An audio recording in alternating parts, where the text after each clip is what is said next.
পহেলগামে নিরীহ পর্যটকদের উপর জিহাদি হামলার ঘটনার পর ইতিমধ্যেই কূটনৈতিক স্তরে বেশ কিছু কড়া পদক্ষেপ করেছে ভারত, যার মধ্যে রয়েছে সিন্ধু জলবন্টন চুক্তি স্থগিত, ভারতে থাকা পাক নাগরিকদের ভিসা বাতিল করা, একই সঙ্গে বন্ধ করে দেওয়া হয়েছে আটারি ওয়াঘা সীমান্ত, কমানো হয়েছে দূতাবাসে কর্মীর সংখ্যাও। এই পরিস্থিতিতে ইন্টেলিজেন্স ব্যুরো দিল্লি পুলিশের হাতে ৫,০০০ পাক নাগরিকের তালিকা তুলে দিয়েছে। ভারতে ভিসা নিয়ে থাকা পাক নাগরিকদের দেশে পাঠানোর প্রক্রিয়া শুরু হয়েছে, তাই তালিকা ধরে ধরে চলছে খোঁজখবর। প্রসঙ্গত, ফরেন রিজিওনাল রেজিস্ট্রেশন অফিস এই তালিকা প্রথমে দিল্লি পুলিশের স্পেশাল ব্রাঞ্চের হাতে তুলে দিয়ে যায়। তালিকায় যা ছিল সেই তালিকা ধরে ধরে যাচাই করার জন্য বলা হয়। এই তালিকায় রয়েছে হিন্দু পাকিস্তানি নাগরিকদের নামও, যারা দীর্ঘকালীন ভিসা নিয়ে ভারতে রয়েছেন। যদিও যাদের ইতিমধ্যেই এই দীর্ঘকালীন ভিসা মঞ্জুর করা হয়েছে তাদের ভিসা বৈধ বলেই বিবেচিত হবে বলে জানানো হয়েছে। ছাড় রয়েছে যারা কূটনৈতিক ভিসা নিয়ে ভারতে রয়েছেন তাদের ক্ষেত্রেও। কিন্তু যে সমস্ত পাক নাগরিক মেডিকেল ভিসা নিয়ে ভারতে রয়েছেন তাদের ২৯শে এপ্রিলের মধ্যে দেশে ফিরে যেতে হবে বলে নির্দেশিকা জারি করা হয়েছে। রাজধানী দিল্লিতে প্রায় ৫,০০০ পাক নাগরিক রয়েছেন। এই তালিকা হাতে পাওয়ার পর থেকেই দিল্লি পুলিশ বিশেষ তৎপর হয়েছে। যে সমস্ত জেলায় এই পাক নাগরিকরা রয়েছে সেই সমস্ত জেলা প্রশাসনকে বিষয়টি গুরুত্ব দিয়ে দেখতে বলা হয়েছে। এই সমস্ত পাক নাগরিকরা যাতে সুষ্ঠুভাবে দেশে ফিরতে পারেন সেই বিষয়টিও দেখতে বলা হয়েছে। দিল্লির মধ্য ও উত্তর পূর্বের জেলাগুলিতে সবথেকে বেশি সংখ্যক পাক নাগরিক রয়েছেন বলে জানা গিয়েছে। দিল্লি পুলিশের স্পেশাল ব্রাঞ্চ ও ইন্টেলিজেন্স ব্যুরো এই নিয়ে গুরুত্বপূর্ণ বৈঠক করেছে। দিল্লি পুলিশের স্পেশাল ব্রাঞ্চ ও ইন্টেলিজেন্স ব্যুরোকে ভারতে থাকা এই পাক নাগরিকদের বিষয়ে বিস্তারিত তথ্য সংগ্রহ করতে নির্দেশ দেওয়া হয়েছে। আরেকটি সূত্রে জানা গিয়েছে দিল্লিতে পাক নাগরিকদের দুটি তালিকা তৈরি করা হয়েছে। একটি তালিকায় নাম রয়েছে ৩,০০০ ও আরেকটি তালিকায় নাম রয়েছে ২,০০০ জনের। এরা সকলেই দিল্লিতে রয়েছেন বলে জানা গিয়েছে। তবে এরই মধ্যে অনেকে আবার ফিরেও গিয়েছেন পাকিস্তানে। তালিকায় একই নামের অনেকে রয়েছেন, তাই ভালো করে তথ্য সংগ্রহ করে যাচাই করতে বলা হয়েছে বলে খবর। প্রসঙ্গত, শুক্রবার ২৫শে এপ্রিল পাক নাগরিকদের ভিসা সংক্রান্ত একটি নির্দেশিকা জারি করে ভারতের বিদেশ মন্ত্রক। তাতে বলা হয়, মেডিকেল, কূটনৈতিক ও দীর্ঘমেয়াদী ভিসা ব্যতীত ভারতে থাকা বাকি পাক নাগরিকদের অবিলম্বে নিজেদের দেশে ফিরে যেতে হবে। এর মধ্যে ২৯শে এপ্রিলের পর মেডিকেল ভিসা নিয়ে যে সমস্ত পাক নাগরিক এদেশে রয়েছেন সেই ভিসাগুলিও অবৈধ হয়ে যাবে। তবে একই সঙ্গে জানানো হয়েছে যে সমস্ত হিন্দু পাক নাগরিক দীর্ঘমেয়াদী ভিসা নিয়ে দেশে রয়েছেন তাদের ভিসা বৈধ থাকবে। জানা গিয়েছে দিল্লির মজনুকা টিলার কাছে প্রায় ৯০০ জন ও সিগনেচার ব্রিজের কাছে ৬০০ থেকে ৭০০ জন পাক নাগরিক বাস করছেন। উল্লেখ্য, পহেলগামে জিহাদি হামলার ঘটনার পর জম্মু কাশ্মীর জুড়ে জিহাদিদের খোঁজে কার্যত চিরুনি তল্লাশি শুরু করেছে ভারতীয় সেনা। জম্মু কাশ্মীর পুলিশ ও সেন্ট্রাল আর্মড পুলিশ ফোর্সও তৎপরতার সঙ্গে সেই কাজ করে চলেছে। ইতিমধ্যেই বেশ কয়েকজন জিহাদির বাড়ি চিহ্নিত করে ভেঙে গুঁড়িয়ে দেওয়া হয়েছে। জানা গিয়েছে রবিবার ২৭শে এপ্রিল সকালে কুপওয়ারা ফারুক আহমেদ নামে এক জিহাদির বাড়ি ভেঙে গুঁড়িয়ে দেওয়া হয়েছে।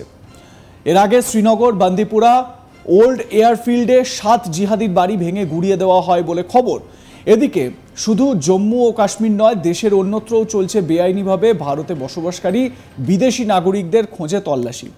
রবিবার ২৭শে এপ্রিল গুজরাটের আহমেদাবাদে ভোর ৩টে থেকে যৌথ তল্লাশি অভিযান শুরু করে আহমেদাবাদ ক্রাইম ব্রাঞ্চ। সঙ্গে ছিল এসওজি, ইওডব্লিউ, জোন 6 এবং হেডকোয়ার্টার্সের বিশাল পুলিশ বাহিনী।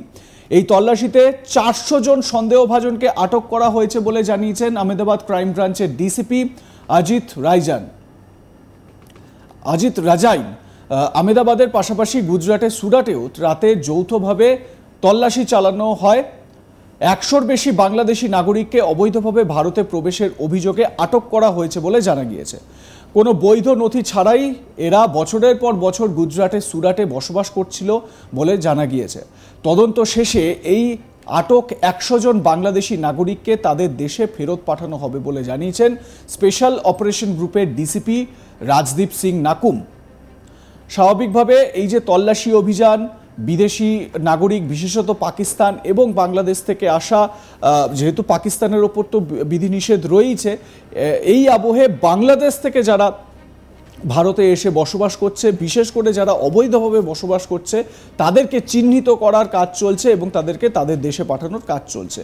আপনারা জানেন দিল্লি পুলিশ অলরেডি একটা মিশনে নেমেছে বা অভিযানে নেমেছে, সেটা হচ্ছে দিল্লির বিভিন্ন জায়গায় তল্লাশি চালিয়ে বাংলাদেশি নাগরিকদের খুঁজে বের করা হচ্ছে।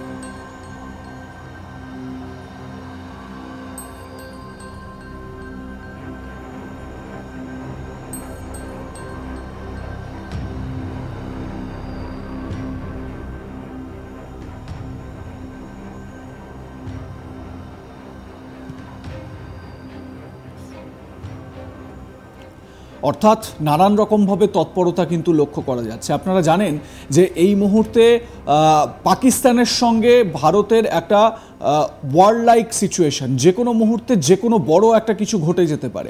এবারে এই অবস্থায় যেটা বলা হচ্ছে যে এই যে পাকিস্তান সঙ্গে ভারতের যে এই যে সিচুয়েশন, সেই সিচুয়েশনে বড় স্টেপ কি হতে পারে সেই নিয়ে ভাবনা চিন্তাও নাকি চলছে। বিভিন্ন প্রতিরক্ষা বিশেষজ্ঞ, প্রাক্তন সেনাকর্তা তারা বলছেন যে অল আউট যদি ওয়ার হয় তো সেক্ষেত্রে পাকিস্তানের তো কোনো জায়গাই নেই ভারতের সামনে দাঁড়ানোর। তার পাশাপাশি আরও বেশ কিছু বিষয়ও কিন্তু অনেকে নির্দেশ করছেন, যেরকম অনেকে বলছেন রাজনৈতিক দলের নেতানেত্রীরা, আপনারা জানেন অভিষেক ব্যানার্জিও সম্প্রতি তিনি একটি সোশ্যাল মিডিয়া পোস্টে এটা বলেছেন যে পিওকে দখল করতে হবে। অধীর চৌধুরী তো জায়গাটাও স্পেসিফিক করে দিয়েছেন, পিওকের যে মুজাফফরাবাদ, সেই মুজাফফরাবাদকে দখল করে নিতে হবে ইতিমধ্যেই, সেটা ভারতের জন্য খুব একটা কঠিন কাজ হবে না।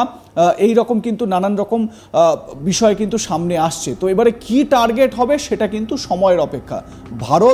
ভারতবাসী এয়ার স্ট্রাইক কি দেখেছে, সার্জিক্যাল স্ট্রাইক কি দেখেছে, তার ফল ভুগেছে পাকিস্তান।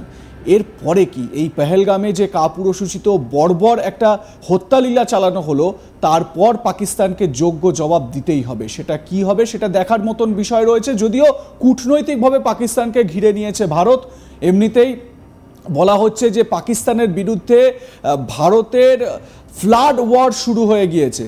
অলরেডি ঝিলামের জল এমনভাবে ছাড়া শুরু হয়ে গিয়েছে হঠাৎ করে কিছু না জানিয়ে, তাতে করে পাকিস্তানের যে রিভার ব্যাংক যেগুলো রয়েছে, মানে নদীর উপকূল এলাকায় যে সমস্ত জায়গাগুলো রয়েছে, সেখানকার যে সমস্ত মানুষ রয়েছেন তারা বিপর্যস্ত হয়ে পড়েছেন। এবার অপেক্ষা সেই বড় স্টেপের। দেখতে থাকুন আজ তাক বাংলা, সাবস্ক্রাইব করুন আমাদের ইউটিউব চ্যানেলটি, বেল আইকন প্রেস করুন নোটিফিকেশন পেতে।